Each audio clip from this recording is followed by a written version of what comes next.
अच्छा चलो कपड़े दे दो ताकि चेंज कर कर दोस्त से मिलाऊं। सिकंदर ने शर्ट के बटन खोलकर शर्ट उतारी। बैग से निकालती हूँ, दोबारा कह रही हूँ जल्दी वापस आना।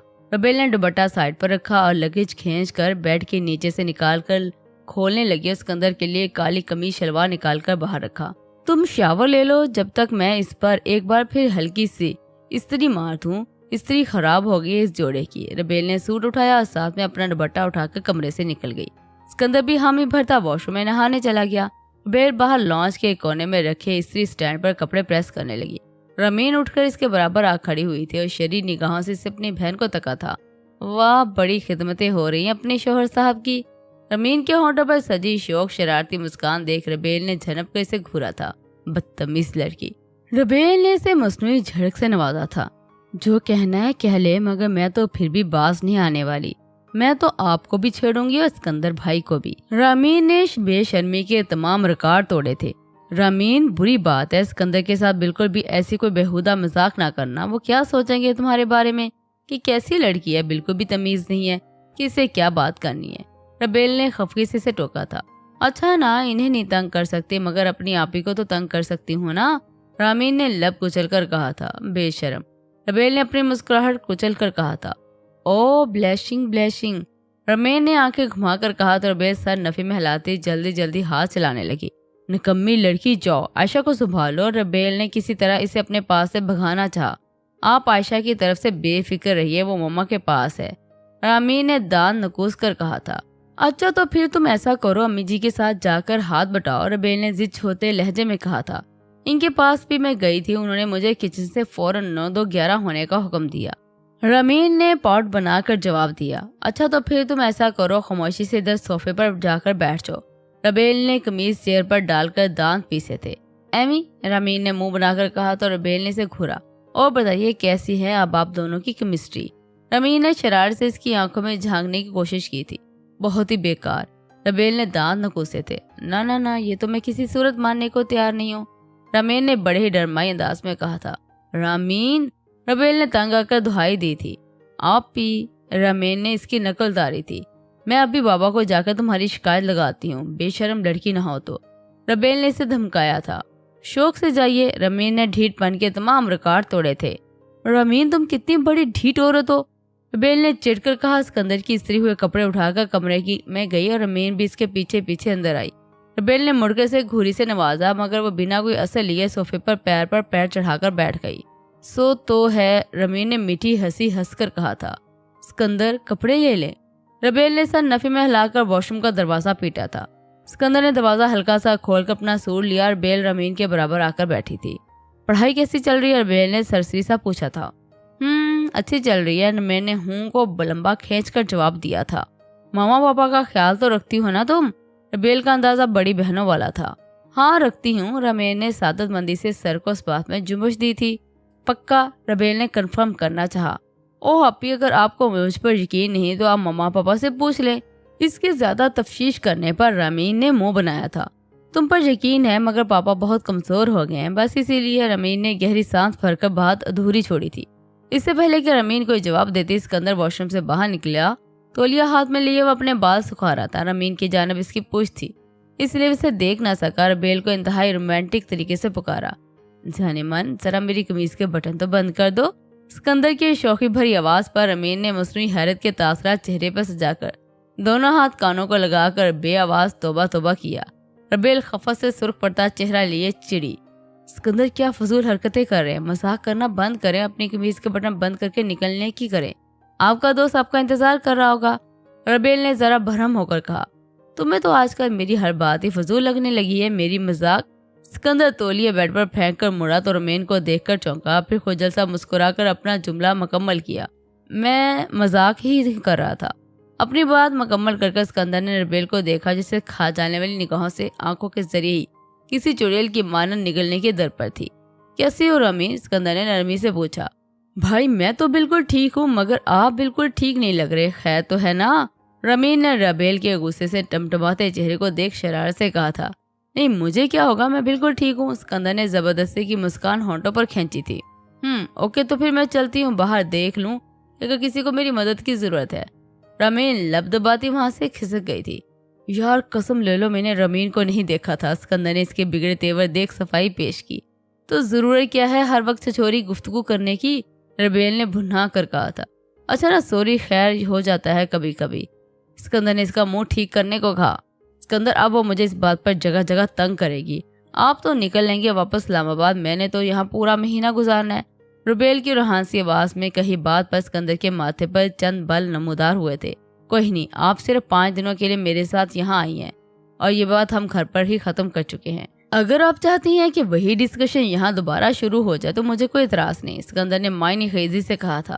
اچھا نا، ربیل نے سرخ چہرہ لیے دہائی دی اور خفا سا صورت لیے کمرے سے نکل گئی۔ اسکندر گہری سانس بھرتا سر کو نفی میں جنبش دے کر رہ گیا تھا۔ کیا کروں میں اس لڑکی کا؟ اسکندر نے آنکھیں گھمائی اور اپنی قمیض کے بٹن بند کرنے لگا۔ وہ لوگ سب کھانا کھا کر فارغ ہو چکے تھے۔ اسکندر اپنے دوست کے گھر جا چکا تھا۔ اسے اپنے دوست کے پاس سے کوئی 2 گھنٹے ہو چکے تھے۔ ربیل نے بے چینی سے اس کے واپسی آنے کا انتظار کر رہی تھی، ساتھ ہی اسے رامین کی شرارتی نگاہوں کا بھی سامنا کرنا پڑ رہا تھا۔ کچھ ساتیں ایسی ہی جتی رہی تو ڈور بیل بجی۔ ربیل کے انگ انگ میں خوشی کی لہر دوڑ گئی۔ میں دیکھتی ہوں شاید اسکندر واپس آ گئے۔ ربیل دمکتے چہرے سمیت خوشی سے جھومتی دروازہ کھولنے کو دوڑی تھی۔ اس کے چہرے پر چھائی خوشی دیکھ سب کے ہونٹوں پر اسودہ سی مسکراہٹ آن دھری تھی۔ ربیل نے جیسے ڈور کھولا، کوئی شخص چہرہ موڑے کھڑا تھا۔ ربیل کو وہ شخص پشت سے کچھ شناسا سا لگا تھا۔ ربیل نے اس انسان کو مڑنے کا انتظار کیا مگر وہ نہ مڑا تو ناچار ربیل کو اسے مخاطب کرنا پڑا۔ ایکسکیوز می، آپ کون ہیں؟ ربیل کے پوچھنے پر وہ شخص اپنے ہونٹوں پر جاندار سی مسکراہٹ لیے موڑا، مگر اس شخص کو دیکھتے ربیل کا چہرے کے رنگ زرد پڑ گئے تھے۔ اس کے قدم لڑکھڑائے، اس نے خود کو سنبھالنے کی خاطر دیوار کا سہارا لیا۔ اس کی آنکھوں میں چھائی وحشت دیکھ مقابل کھڑا شخص بھی پریشان ہوا۔ اس سے پہلے کہ وہ ربیل سے کوئی کلام کرتا، ربیل بے ہوش ہوتی زمین بوس ہو گئی تھی۔ اس شخص نے زور سے ربیل کا نام پکارا۔ سب اس شخص کا شور سن کر ایک ایک کر مین ڈور پر آئے تھے، مگر زمین پر پڑی ربیل کو دیکھ سب کے حواس معطل ہو گئے تھے۔ مگر جب نگاہیں اس شخص پر پڑی تو سب کے پیروں تلے سے زمین ہی سرک گئی تھی۔ سب پر ایک بجلی سی آ گری تھی اور سب جہاں کھڑے تھے وہیں فریز ہو گئے۔ تم؟ سب سے پہلے ہوش ربیل کے والد کو آیا۔ اس نوجوان نے سر اٹھا کر ہی تکا۔ انکل، رامس نے کچھ کہنے کے لیے لب وا کیے جب ربیل کے والد صاحب نے اس کی بات کاٹی۔ تم زندہ تھے؟ ان کا چہرہ یکدم بلڈ پریشر ہائی ہونے کی وجہ سے سرخ پڑ گیا تھا۔ جی انکل، میں زندہ تھا، رامس نے سنجیدگی سے جواب دیا۔ جھک کر ربیل کی گود میں اٹھا کر اندر لے جانا چاہا، مگر جب وہ اپنی پوچھ پر اسکندر کی آواز سن کر مڑا۔ کیا ہوا ربیل کو؟ اسکندر کی پریشان کن آواز سن کر سب نے سر اٹھا کر اسکندر کو تکا، مگر زمین تو اسکندر کے پیروں تلے سے تب کھسکی جب اس نے رامس کو اپنے سامنے کھڑا دیکھا۔ بھائی، ربیل کو نہ جانے یکدم کیا ہو گیا تھا، بے ہوش ہو گئی ہے، ایسے روم میں لے کر جاتا ہوں۔ رامس نے آگے بڑھ کر ربیل کو اٹھانا چاہا جب اسکندر بنا کچھ کہے پھرتی سے آگے بڑھا۔ رامس اس کے چھونے سے پہلے خود ربیل کو اپنے گوش میں بھر لیا۔ رامس نے حیرت زدہ صورت لیے اسکندر کو تکا تھا۔ بھائی، وہ کچھ کہنا چاہتا تھا مگر اسکندر اسے نظر انداز کرتا ربیل کو اپنے کمرے میں لایا۔ بھائی، آپ ربیل کو اپنے کمرے میں کیوں لے کر جا رہے ہو؟ رامس نے حیرت سے پوچھا۔ اسکندر ایک پل کو اپنی جگہ تھما، پھر بنا کچھ کہے ربیل کو اپنے کمرے میں لا کر بستر پر ڈالا۔ رمین، ڈاکٹر کو کال کرو، اسکندر نے سخت لہجے میں کہا۔ رمین سر ہلا کر ڈائری میں سے ڈاکٹر کا نمبر نکالا اور کال کر بلایا۔ امی، رامس اپنی ماں کو کمرے کی دہلیز پر ہی جمے دیکھ اپنی ماں کے پاس آیا، اپنی ماں کے سینے سے لگ گیا۔ امی جی کے جذبات کا بندھن اپنے جوان بیٹے کو سینے سے لگاتے ہی ٹوٹا تو وہ پھوٹ پھوٹ کر رو پڑی۔ رامس، میں نے بہت غلط کر دیا صاحب، مجھے ایسا نہیں کرنا چاہیے تھا۔ امی جی کی ہچکیاں بند گئی تھی۔ اسکندر بے بسی اور دکھ کے باعث اپنی مٹھیاں بھیج کر رہ گیا تھا۔ عائشہ، جسے رامین نے بیڈ پر بٹھایا تھا، وہ گھٹنے کے بل چلتی ربیل کے پاس آ کر بیٹھی، اس کی پیٹھ پر سر رکھ کر اسے ہلانے لگی۔ مما اتو۔ اب وہ تھوڑی تھوڑی باتیں کرنے لگی تھی۔ رامس عائشہ کے منہ سے ربیل کے لیے ماما لفظ سن کر خاصا کنفیوز ہوا تھا۔ یہ رامس کچھ کہتا، اس سے پہلے اسکندر گہری سانس بھرتا کمرے سے عائشہ کو لے کر نکل گیا تھا۔ رامس کو کچھ بھی سمجھ نہیں آ رہی تھی کہ آخر یہ کیا ہو رہا ہے۔ رامس نے بے چینی سے اپنی ماں کی جانب تکا جو اسے نگاہیں چرا گئی تھی۔ امی، اسکندر بھائی اتنا عجیب بہیو کیوں کر رہے ہیں؟ رامس نے عذرائے حیرت سے کہا تھا۔ رامس، انہوں نے گہری سانس بھر کے اسے تمام صورتحال سے آگاہ کرنا ضروری سمجھا۔ ڈاکٹر صاحبہ آ گئی ہیں۔ رامین باہر سے کھڑے ڈاکٹر کو ساتھ لے کر اندر آئی۔ ناچار امی جی کو خاموش ہونا پڑا۔ آئیے ڈاکٹر صاحب، امی جی نے اندر آنے کو کہا تھا۔ السلام علیکم، انہوں نے کمرے میں چھائی خاموشی کو توڑا تھا۔ وعلیکم السلام، سب دھیمے لہجے میں جواب دیا تھا۔ کیا ہوا ہے انہیں؟ ڈاکٹر صاحبہ نے نرمی سے استفسار کیا تھا۔ جی اچانک سے بے ہوش ہو گئی ہیں، ربیل کی امی نے آدھی بات بتائی تھی۔ شادی شدہ ہیں یہ؟ ڈاکٹر صاحبہ نے بی پی آپریٹر ربیل کے ہاتھ پر باندھا تھا۔ جی، امی جی نے دھیمی آواز میں جواب دیا۔ اوکے، اب سب روم سے باہر چلے جائیں تاکہ میں اچھے سے ان کا چیک اپ کر لوں۔ ڈاکٹر صاحبہ کی بات سنتے سب کمرے سے باہر نکل گئے تھے۔ ان سب کے باہر لانچ میں آتے سکندر اٹھ کر امی جی کے مقابل آیا۔ کیا ہوا، آپ سب یوں باہر کیوں آ گئے؟ سکندر نے بے تابی سے پوچھا تھا۔ چیک اپ ہو رہا ہے، امی جی نے تھکے ہوئے لہجے میں کہا اور صوفے پر ڈھہ گئی۔ سکندر نے سر ہلا کر اپنا رخ سب کی جانب سے موڑ دیا تھا۔ اسے سمجھ سے باہر تھی یہ صورتحال۔ اس زندگی میں کبھی خواب میں بھی نہیں سوچا تھا کہ کبھی کوئی ایسا موڑ بھی آئے گا زندگی میں، کہ ایسا موڑ جس کے بعد نہ آگے جانے کا کوئی راستہ دکھے گا نہ پیچھے جانے کا۔ امی یہ سب کیا ہے، مجھے پلیز سمجھائیے، سب کچھ اتنا عجیب کیوں لگ رہا ہے مجھے؟ رامز کے چہرے پر 6 سوالات کی بھرمار دیکھ کر ایک پل کو تو سب کی نگاہ چرا گئے تھے۔ تم پورے 1 سال کے بعد واپس لوٹے، 1 سال تک تم کہاں تھے؟ ربیل کے بابا نے رامز کو مخاطب کیا تھا۔ میں بہت زخمی ہو گیا تھا، 1 مہینہ تو میں ہوش میں نہیں تھا۔ پھر جن لوگوں نے میری جان بچائی تھی انہوں نے میرا خوب علاج کروایا، بہت عرصہ لگا مجھے اپنے پیر پر کھڑے ہونے میں، اور ابھی 2 ہفتے پہلے ہی میں مکمل طور پر صحت یاب ہوا ہوں۔ تو آپ کم از کم ایک فون کال تو کر سکتے تھے نا، آپ نے تو زندہ ہونے کے باوجود ہمیں اطلاع دینا ضروری نہیں سمجھا۔ ربیل کے بابا کی بات پر رامز نے سر نفی میں ہلا کر ان کی غلط فہمی دور کرنا چاہی۔ میں رابطہ کرنا چاہتا تھا مگر حالات ایسے نہیں تھے کہ میں رابطہ کر پاتا۔ رامز کی بات پر سکندر لب بھیج کر رہ گیا۔ ڈاکٹر صاحبہ کمرے سے نکلی تو سب کی توجہ ان کی جانب مبذول ہو گئی۔ ربیل کیسی ہے؟ سکندر نے بےتاب سے لہجے میں پوچھا تھا۔ ٹھیک ہے، پریشانی کی کوئی بات نہیں ہے، ایسی حالت میں اکثر ایسا ہو جاتا ہے۔ وہ کمزور بھی بہت ہے اور ان کی فرسٹ پریگننسی ہے نا، ایسے میں اپس اینڈ ڈاؤنس چلتے رہتے ہیں۔ ڈاکٹر صاحبہ مسکرا کر پیشہ ورانہ انداز میں اپنی بات مکمل کر کے جا چکی تھی۔ رامز بے یقینی کے عالم میں اپنی ماں کی جانب مڑا۔ امی یہ ڈاکٹر کیا کہہ کر گئی ہیں، ایسے کیسے ہو سکتا ہے؟ رامز سرخ چہرہ لیے باقاعدہ چلایا تھا۔ وہ تمہارے انتقال کے بعد ربیل نے اپنی عدت پوری کی تو میں نے سکندر سے شادی ربیل سے کروا دی تھی۔ امی جی نے کسی مجرم کی مانت سر جھکا کر اپنی بات کا خلاصہ کیا تھا۔ امی، رامز نے بے یقینی کے عالم میں سر نفی میں ہلایا تھا۔ امی وہ میری بیوی ہے، میں مرا نہیں ہوں، زندہ ہوں، آپ کے سامنے کھڑا ہوں۔ رامز بے بسی کی انتہاؤں پر تھا۔ مگر اس وقت تو ہمیں یہی لگانا کہ تم۔ امی نے بات ادھوری چھوڑ دی اور شدید دکھ کے باعث ان کی آنکھوں سے آنسو بہنے نکلے۔ امی یہ آپ لوگوں نے بہت غلط کیا، بہت زیادہ، وہ میری بیوی تھی اور رہے گی۔ ایسے کیسے آپ لوگوں نے اس کی شادی سکندر بھائی سے کروا دی؟ وہ سرخ آنکھیں لیے تقریباً چلایا تھا۔ سکندر اس کے منہ سے ربیل کے لیے بیوی ہی کے الفاظ سن کر بھپر کر اس کے گریبان اپنے ہاتھ میں جکڑ گیا تھا۔ بہت کچھ کہنے کی چاہ میں بے بسی سے دانت پیسے رامز کو ایک جھٹکے سے چھوڑتا، ایک ایک قدم پیچھے لیتا، صوفے پر بے بسی اور لاچارگی کے باعث ڈھہ سا گیا تھا۔ اپنا سر ہاتھوں میں گرا کر اپنے بالوں کو مٹھیوں میں بھیجا۔ امی یہ سب کیا ہو گیا؟ میری دماغ کی نسیں پھٹ جائیں گی۔ سکندر بے قابو ہوتا ہلکے بل چلایا تھا۔ سائڈ پر پڑے چھوٹے سے ٹیبل پر بڑا پھولوں کا گلدان اس نے اٹھا کر زمین پر پٹکا تھا۔ سکندر، امی جی کی سسکی ابری تھی۔ سکندر پلیز تم ایسے بہیو مت کرو، اس سب مسئلے کو سلجھانے کے لیے ہمیں کسی مفتی کے پاس جانا ہوگا، انہیں اپنے مسائل سے آگاہ کرنا ہوگا تاکہ وہ ہمیں دین کی روشنی میں کوئی بہترین فیصلہ بتا سکے۔ تب تک میں سوچ رہا تھا میں ربیل کے ساتھ گھر لے جاؤں، یہاں اس کا رہنا بھی مناسب نہیں ہے۔ ربیل کے والد نے سنجیدگی سے کہا تو سکندر نے سر کو دھیرے سے اس بات میں ہلایا، بنا کچھ کہے گھر سے نکل کر چلا گیا۔ اس وقت اس کی دماغ بالکل معاف ہو چکا تھا، سب کچھ اس کی سمجھ سے باہر تھا۔ اپنے ساتھ ہوئے اس حادثے کو دوش دیتا بھی تو آخر کس کو دیتا؟ جانے کیوں پچھلے کئی سالوں سے اس کی آزمائش کا سلسلہ جو شروع ہوا تھا وہ اب تک ختم نہیں ہو رہا تھا۔ دوسری طرف ملی یہ خوشی کی خبر کوئی امتحان ہی تو بن کر آئی تھی۔ دل میں اٹھتے ہزار وسوسے، لاتعداد سوال جن کے جواب نہ تو اس وقت سکندر کے پاس تھے نہ ہی اور کے پاس تھے۔ وہ مجھے چھوڑ دے گی کیونکہ مجھ سے اسے محبت نہیں تھی، اسے تو رامز سے محبت تھی۔ میں نے خود اپنی آنکھوں سے اس کی محبت اس کی یاد میں تڑپتے دیکھا ہے۔ سکندر خود ہی سے گفتگو کرنے لگا تھا۔ یہ بات خود سے کہتے یکدم اس کا دل گھبراہٹ کے باعث بند ہونے والا تھا۔ سکندر نے اپنی قمیض کے بٹن کھولے تاکہ گھٹن کا یہ احساس کچھ کم ہو سکے۔ کیا اسے میرا خیال ایک بار بھی نہیں آئے گا؟ ایک اور سوچ جو اس کے دل میں اٹھی تھی، ساتھ اس کی آنکھیں نم کر گئی۔ کیوں نہیں آئے گا اسے میرا خیال؟ وہ جو چاہتی تھی وہ تو اسے اب بہت آسانی سے مل جائے گا۔